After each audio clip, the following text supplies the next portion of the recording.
মাছ চাষি ভাই ও বন্ধুরা, এগুলো হচ্ছে হাইব্রিড পাবদা মাছের পোনা।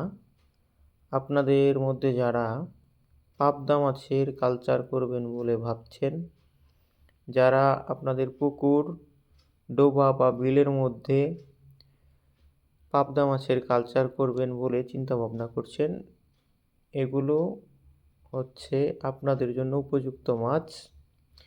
এই পাবদা মাছের পোনাগুলো 2026 সালের একদম নতুন পোনা। এই পোনাগুলো নিয়ে আপনারা ছেড়ে আপনাদের পাবদা মাছের কালচার শুরু করতে পারেন।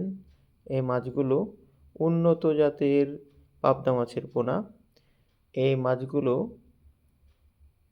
খুবই বড় জাতের পাবদা মাছ থেকে ডিম সংগ্রহ করে এই পাবদা মাছের পোনাগুলো তৈরি করা হয়েছে। আপনারা চাইলে আমাদের নিকট থেকে মাছগুলো সংগ্রহ করে নিতে পারেন। আমাদের ঠিকানা হচ্ছে ময়মনসিংহ জেলার ত্রিশাল থানার ধলা গ্রামের Annapurna agro hatchery and nursery. আপনারা চাইলে আমাদের থেকে এই মাছগুলো সংগ্রহ করে নিতে পারেন। আমরা সারা দেশে এই মাছগুলো হোম ডেলিভারি দিয়ে থাকি, অথবা সরাসরি আমাদের হ্যাচারিতে এসে আপনারা এই মাছগুলো আমাদের থেকে সংগ্রহ করে নিয়ে যেতে পারেন।